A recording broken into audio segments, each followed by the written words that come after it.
ये वो लम्हे थे जब शेर खुदा अमीरुल मोमिनीन हजरत अली अलैहिस्सलाम अपनी जिंदगी के आखिरी वक्त में थे। जिस्म जख्मी था मगर दिल उम्मत की फिक्र से भरा हुआ था।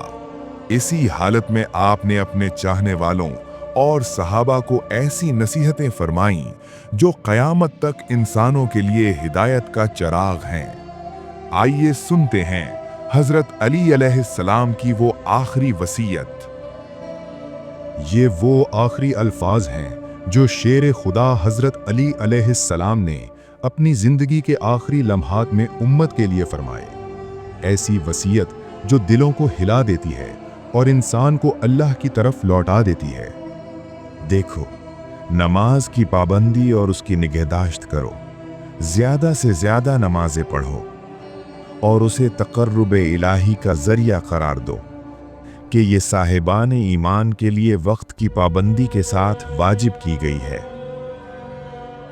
क्या तुमने अहले जहन्नुम का जवाब नहीं सुना है कि जब उनसे सवाल किया जाएगा कि तुम्हें किस चीज ने जहन्नुम तक पहुंचा दिया है, तो कहेंगे हम नमाजी नहीं थे। ये नमाज गुनाहों को इस तरह झाड़ देती है जिस तरह दरख्त के पत्ते झड़ जाते हैं, और उसी तरह गुनाहों से आज़ादी दिलाती है जिस तरह जानवर आज़ाद किए जाते हैं।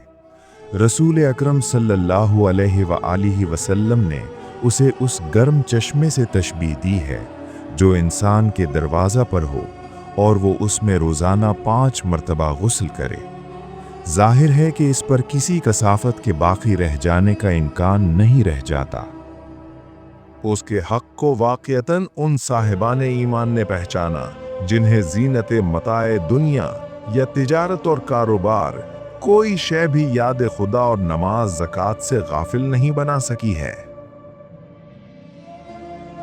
रसूल अकरम सल्लल्लाहु अलैहि वसल्लम इस नमाज के लिए अपने को ज़हमत में डालते थे, हालांकि उन्हें जन्नत की बशारत दी जा चुकी थी, इसलिए कि परवरदिगार ने फरमा दिया था कि अपने अहल को नमाज का हुक्म दो और खुद भी इसकी पाबंदी करो।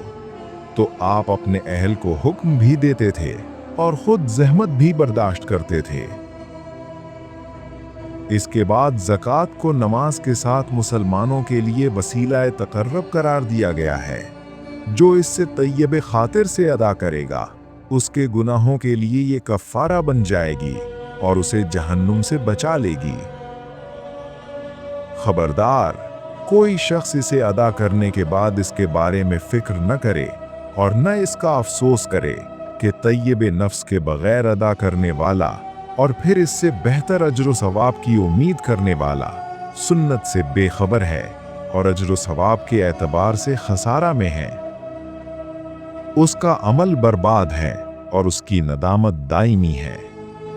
इसके बाद अमानतों की अदायगी का ख्याल रखो कि अमानतदारी न करने वाला नाकाम होता है। अमानत को बुलंद तरीन आसमानों, फर्श शुदा ज़मीनों और बुलंद बाला पहाड़ों के सामने पेश किया गया है, जिनसे बज़ाहिर तवील व अरीज और आला व वरफ़ा कोई शय नहीं है। और अगर कोई शय अपने तूल व अर्ज़ या क़ुव्वत व ताकत की बिना पर अपने को बचा सकती है तो यही चीज़ें हैं। लेकिन ये सब खयानत के अजाब से खौफज़दा हो गए और इस नुक्ता को समझ लिया जिसको उनसे ज़ईफ़ तर इंसान ने नहीं पहचाना, कि वो अपने नफ्स पर जुल्म करने वाला और नावाकिफ था। परवरदिगार पर बंदों के दिन और रात के आमाल में से कोई शय मख्फी नहीं है। वो लताफत की बिना पर खबर रखता है और इल्म के एतबार से इहाता रखता है। तुम्हारे आज़ा ही उसके गवाह हैं और तुम्हारे हाथ पांव ही उसके लश्कर हैं। तुम्हारे ज़मीर उसके जासूस हैं और तुम्हारी तन्हाइयाँ भी उसकी निगाह के सामने है। अमीरुल मोमिनीन हज़रत अली अलैहिस्सलाम की नसीहत भरी वसीयत, ऐसी बातें जो हमें तक़वा, अदल और अल्लाह की इताअत की याद दिलाती हैं। ये थी हज़रत अली अलैहिस्सलाम की नसीहत भरी वसीयत। अल्लाह हमें इन पर अमल करने की तौफीक अता फरमाए, आमीन। अगर ये पैगाम दिल को लगा हो تو اسے دوسروں تک ضرور پہنچائیں۔